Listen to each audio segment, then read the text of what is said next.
the next performer was in a basement in Brooklyn, just a couple blocks from my apartment. Samantha Barrow is a poet, performer, writer, and educator. She earned her MS in Narrative Medicine at Columbia University, where she was awarded a Distinguished Graduate Research Scholar Fellowship. She completed the Advanced Seminar at the International Trauma Studies Program in New York City to fortify her work writing with and advocating for survivors of sexual assault, and now teaches narrative medicine. Did we even know that this existed? How fantastic is it that it does? At the City College of New York. She's been known to ride her motorcycle around the country, sharing her too much at open mics, apparently. And doing too much at open. Do you want to do this with me? Should we? Oh, drinking. She drinks a lot. No. She said it. I didn't. No, just tonight. She drank a lot. She's received multiple grants. Do you want me to get off the stage? Okay. For more info, please visit SamanthaBarrow.com.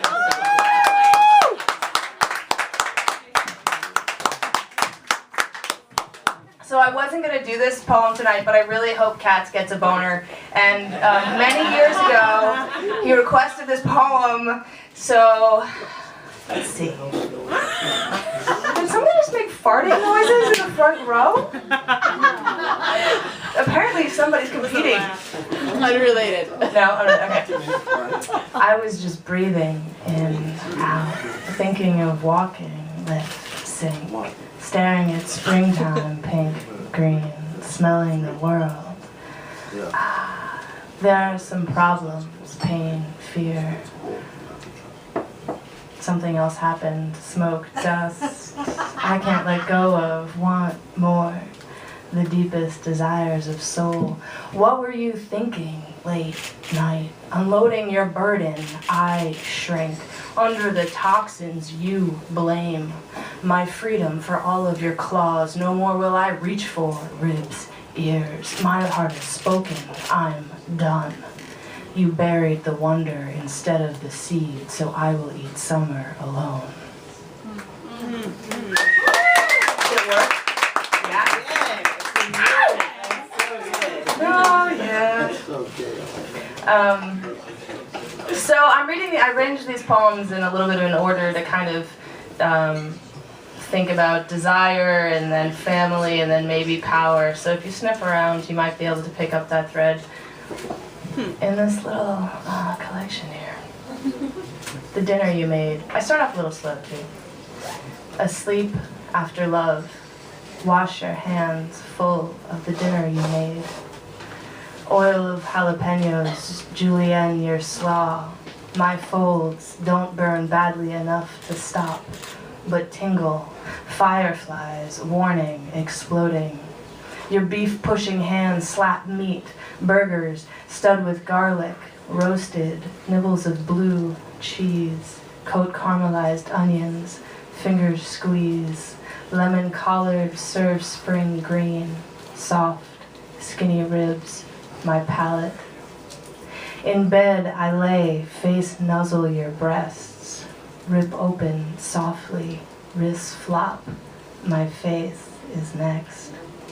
I nudge you clean, ripe trail, alimentary tracks, and realize I smell part me.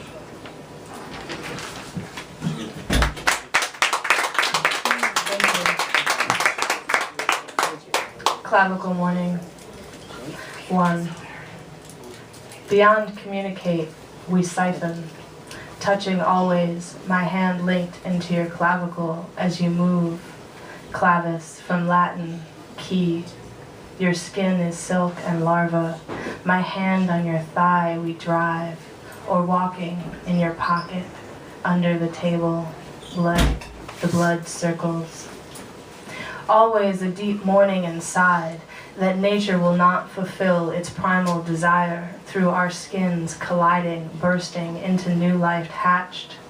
We'll never collaborate on the ultimate art project, building a little body from your eyes, my laugh, our appetite. Would I stop loving a man if he had no sperm? Would you abandon a barren woman? I choose my joy, your thighs, our doorways. I choose my life in this world, not bound to bring forth only nature's greed for itself, but love progenerate for now.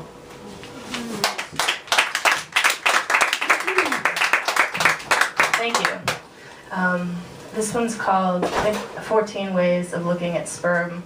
It's an homage to the Wallace Stevens poem, 13 Ways of Looking at a Blackbird. I'd like to think he would be very proud. Sperm. Sperm. 1. Still warm.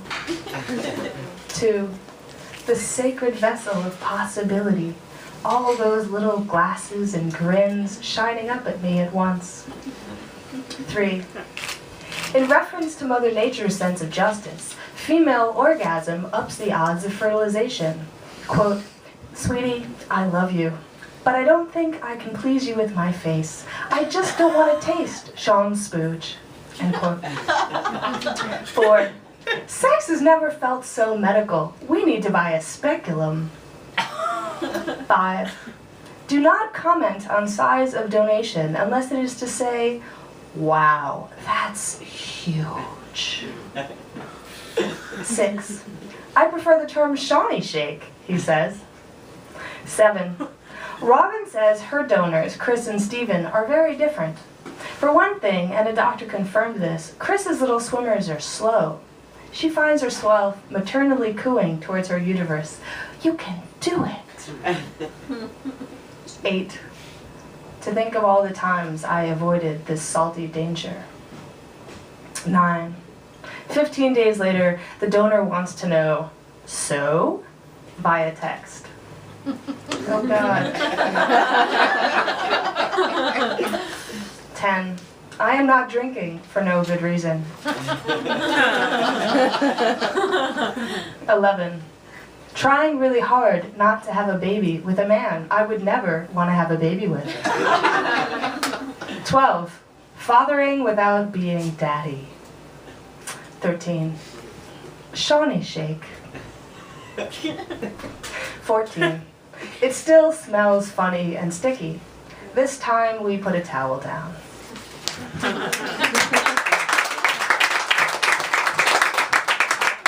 Thank you. That one didn't work out, so this is the next one in the series. It's called Potentials. Standards lowered, desperate tick-tocking, bangs poking down behind ample grins. We are a lecherous team nowadays. Last night, a new prospect sat at our table. David brought him here to stain the beams and sand the trims. Tall, broad, high cheekbones, clean. And then he started talking about his feelings. His mother died a year ago. He quit drinking, no meetings, but he goes to therapy. I ladled him a bowl of soup, pulled pork and beans, a bit like the witch in Hansel and Gretel, trying to fatten him up to keep in the barn for breeding time.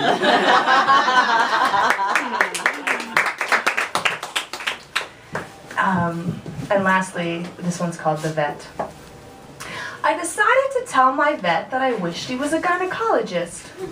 I thought it was a clear, high compliment coming from a lesbian who doesn't let many make house calls. The way he grabs the scruff, firm like a bite, benevolent, masterful, then quickly slips the stethoscope between her rapid heart, her face frozen open, eyes in a vice. He checks her gut, a few slick palpating probes with long hands, a whine grows panicked from deep in her throat.